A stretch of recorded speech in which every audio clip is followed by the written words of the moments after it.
ದಳ ಕಮಲ ಮೈತ್ರಿಯಲ್ಲಿ ಮತ್ತೆ ಭಿನ್ನಮತ ಸ್ಫೋಟವಾಗಿದೆ. ಚನ್ನಪಟ್ಟಣಕ್ಕಾಗಿ ಸೈನಿಕನ ಹೋರಾಟ ಮುಂದುವರೆದಿದೆ. ಬೈ ಎಲೆಕ್ಷನ್ ಟಿಕೆಟ್ಗಾಗಿ ಪಟ್ಟು ಹಿಡಿದಿದ್ದಾರೆ ಯೋಗೇಶ್ವರ್. ದೆಹಲಿ ಪ್ರವಾಸಕ್ಕೂ ಮುನ್ನವೇ ಬಂಡಾಯದ ಸಂದೇಶವನ್ನ ರವಾನೆ ಮಾಡಿದ್ದಾರೆ. ಸ್ವತಂತ್ರ ಸ್ಪರ್ಧೆಯ ನಿರ್ಧಾರವನ್ನ ಮಾಡಿದ್ದಾರೆ ಯೋಗೇಶ್ವರ್. ಟಿಕೆಟ್ ಸಿಗದೆ ಹೋದ್ರೆ ಬಂಡಾಯದ ಸ್ಪರ್ಧೆಯ ಬಗ್ಗೆ ಹೇಳಿಕೆಯನ್ನ ಕೂಡ ಕೊಟ್ಟಿದ್ದಾರೆ. ಹೈಕಮಾಂಡ್ ನಾಯಕರಿಗೂ ಇದೇ ಮಾತನ್ನ ಹೇಳ್ತೇನೆ ಅಂತ ಹೇಳಿದ್ದಾರೆ. ಚನ್ನಪಟ್ಟಣ ವಿಧಾನಸಭೆಯ ಏನು ಉಪಚುನಾವಣೆ ಇದೆ ಅದರಲ್ಲಿ ನಾನು ಒಬ್ಬ ಪ್ರಬಲ ಆಕಾಂಕ್ಷಿ. ಸ್ವಾಭಾವಿಕವಾಗಿ ಕುಮಾರಸ್ವಾಮಿ ನಾನು ಸಾಂಪ್ರದಾಯಿಕವಾಗಿ ರಾಜಕೀಯವಾಗಿ ಪರಸ್ಪರ ವಿರೋಧವಾಗಿದ್ದೇವೆ. ಒಬ್ರಿಗೊಬ್ಬರು ಮೈತ್ರಿ ಮಾಡ್ಕೊಂಡು BJP JDS ಮೈತ್ರಿ ಮಾಡ್ಕೊಂಡ್ಮೇಲೆ NDAಯಿಂದ ಕುಮಾರಸ್ವಾಮಿ ಕೇಂದ್ರದಲ್ಲಿ ಮಂತ್ರಿ ಆಗಿದ್ದಾರೆ. ಅವರು ತೆರವಾದ ಸ್ಥಾನಕ್ಕೆ ನಾನೇ ಹತ್ತಿರದ ಸಮೀಪದ ಪ್ರತಿಸ್ಪರ್ಧೆ. ಪ್ರತಿ ಚುನಾವಣೆಯಲ್ಲೂ ಒಂದು 10,000 ಡಿಫ್ರೆನ್ಸು ಎಲ್ಲ ಚುನಾವಣೆಯೂ ಇದೆ.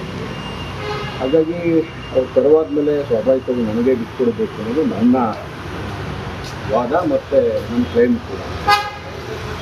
ನೋಡೋಣ ಅವರು ಮತ್ತು ನಮ್ಮ ಪಕ್ಷದ ವರಿಷ್ಠರು ಏನು ತೀರ್ಮಾನ.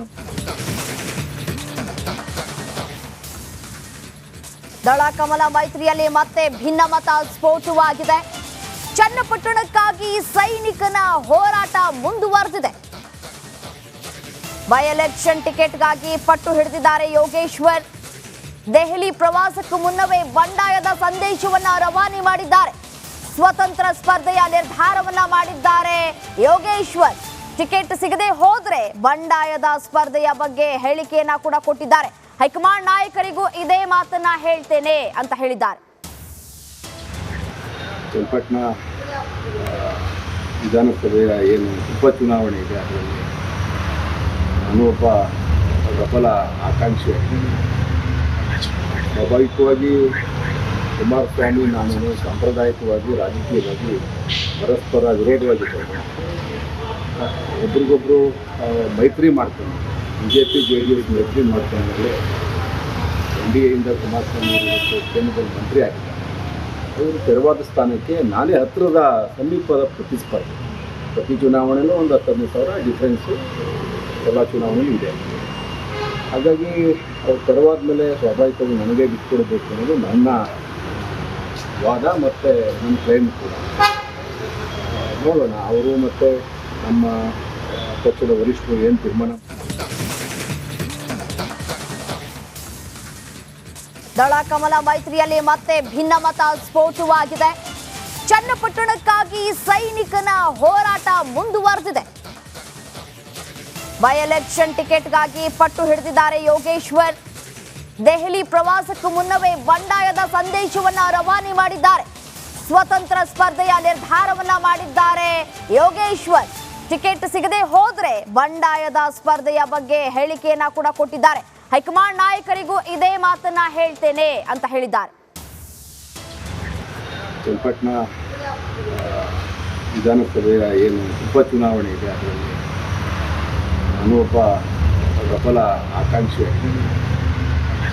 ಸ್ವಾಭಾವಿಕವಾಗಿ ಕುಮಾರಸ್ವಾಮಿ ನಾನು ಸಾಂಪ್ರದಾಯಿಕವಾಗಿ ರಾಜಕೀಯವಾಗಿ ಪರಸ್ಪರ ವಿರೋಧವಾಗಿದ್ದೇವೆ.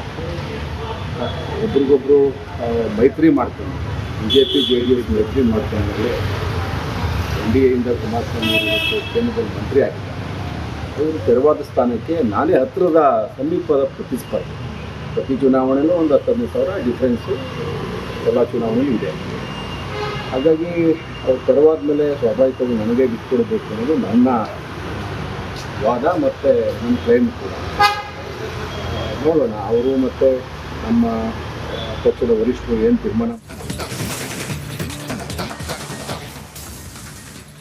ದಳ ಕಮಲ ಮೈತ್ರಿಯಲ್ಲಿ ಮತ್ತೆ ಭಿನ್ನಮತ ಸ್ಫೋಟವಾಗಿದೆ.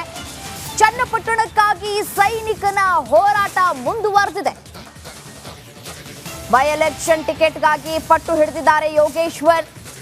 ದೆಹಲಿ ಪ್ರವಾಸಕ್ಕೂ ಮುನ್ನವೇ ಬಂಡಾಯದ ಸಂದೇಶವನ್ನ ರವಾನೆ ಮಾಡಿದ್ದಾರೆ.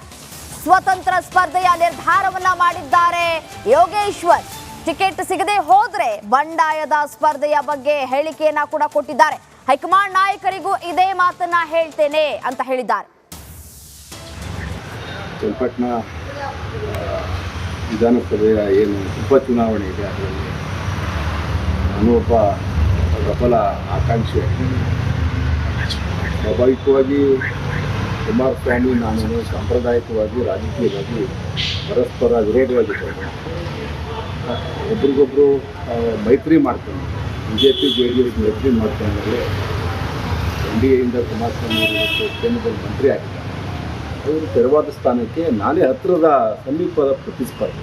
ಪ್ರತಿ ಚುನಾವಣೆಯಲ್ಲೂ ಒಂದು 10,000 ಡಿಫ್ರೆನ್ಸು ಎಲ್ಲ ಚುನಾವಣೆಯೂ ಇದೆ. ಹಾಗಾಗಿ ಅವ್ರು ತೆರವಾದ ಮೇಲೆ ಸ್ವಾಭಾವಿಕವಾಗಿ ನನಗೆ ಬಿಟ್ಕೊಡ್ಬೇಕು ಅನ್ನೋದು ನನ್ನ ವಾದ ಮತ್ತು ನನ್ನ ಕ್ಲೈಮ್ ಕೂಡ. ನೋಡೋಣ ಅವರು ಮತ್ತು ನಮ್ಮ ಪಕ್ಷದ ವರಿಷ್ಠರು ಏನು ತೀರ್ಮಾನ. ನಮಸ್ಕಾರ, ಕರ್ನಾಟಕ ಪ್ರೈಮ್ ಟೈಮ್ಗೆ ಸ್ವಾಗತ. ನಾನು ಜಯಪ್ರಕಾಶ್ ಶೆಟ್ಟಿ. ಇಡೀ ಕರ್ನಾಡು ಇವತ್ತು ರೆಬೆಲ್ ಆಗಿ ನಿಂತಿದೆ. ಈ ಹಗರಣಗಳನ್ನು ಸದನದಲ್ಲಿ ಪ್ರಸ್ತಾಪ ಮಾಡಲು ಕೂಡ ಕಾಂಗ್ರೆಸ್ ಹಿಂದೇಟು ಹಾಕಿದ್ದೇಕೆ? ನಿಮ್ಗೆ ಸಂಬಳ ಅದಕ್ಕೆ, ನಿಮಗೆ ವಾಹನ ಅದಕ್ಕೆ, ನಿಮಗೆ ವೆಪನ್ ಅದಕ್ಕೆ, ನೀವು ಅದನ್ನು ಸೆರೆ ಹಿಡಬೇಕಾಗಿತ್ತು. ನೀವು ವಿದ್ಯುತ್ ಬರ ಇದೆ ಅಂತ ಹೇಳ್ತಾ ಇದ್ದೀರಿ, ಎಲ್ಲಿ ಬರ ಇದೆ ನೀವು ಹೇಳಬೇಕು. ಪಾಕಿಸ್ತಾನ್ ಆಕ್ಯುಪೈಡ್ ಕಾಶ್ಮೀರ್ ಅದು ಎಂದೆಂದಿಗೂ ನಮ್ಮದು. 40 ಮೆಷಿನ್ಗಳು ತಂದಿತ್ತು ನೋಟ್ ಎಣಿಸುವುದಕ್ಕೆ, ಅದೇ ಹಾಳಾಯಿತು. ಮಥುರಾದ ಗಲಾಟೆ ಇದೆಯಲ್ಲ, ಅದು ಸ್ಥಳೀಯವಾಗಿ ಕೂತು ಪರಿಹರಿಸಬಹುದಾದಂಥ ಕಾನೂನಿದೆ. ಅದು ಗ್ಯಾರಂಟಿ ಯೋಜನೆಯಿಂದ ನಷ್ಟ ಆಗಿದೆ, ಲಾಭ ಆಗಿದೆ, ದಯವಿಟ್ಟು ಹೇಳಿ. Dawood Ibrahim most wanted criminal ಯಾವಾಗಾದ ಅಂದರೆ ಇಲ್ಲಿ ತನಕ ಭಾರತ ದೇಶದಲ್ಲಿ ಓರ್ವ ದಲಿತ ಪ್ರಧಾನಿಯಾದಂಥ ಇತಿಹಾಸವೇ ಇಲ್ಲ. ರಿಪಬ್ಲಿಕ್ ವರ್ಲ್ಡ್ ಆಪ್ ಇದು ಕೇವಲ ಅಪ್ಲಿಕೇಶನ್ ಅಲ್ಲ, ಸಮಗ್ರ ಸುದ್ದಿಗಳ ಸಂಪರ್ಕ ಮಾರ್ಗಕ್ಕೆ ಕ್ರಾಂತಿಕಾರಿ ಬದಲಾವಣೆ. ರಿಪಬ್ಲಿಕ್ ವರ್ಲ್ಡ್ ಆಪ್ ಕೇವಲ ಸುದ್ದಿ ಅಪ್ಲಿಕೇಶನ್ ಅನ್ನ ಪರಿಚಯ ಮಾಡ್ತಾ ಇಲ್ಲ, ಬದಲಾಗಿ ಡಿಜಿಟಲ್ ಸುದ್ದಿ ಬಳಕೆಯ ಹೊಸ ಯುಗಕ್ಕೆ ನಾಂದಿ ಹಾಡ್ತಾ ಇದೆ. ಇದೊಂದು ಬ್ರೇಕಿಂಗ್ ನ್ಯೂಸ್, ಪ್ರಭಾವಶಾಲಿ ಕಾರ್ಯಕ್ರಮಗಳಿಗೆ ಗಟ್ಟಿಯಾದ ವೇದಿಕೆ. ರಿಪಬ್ಲಿಕ್ ವರ್ಲ್ಡ್ ಅಪ್ಲಿಕೇಶನ್ ಈಗ ಲೈವ್ ಆಗಿದೆ.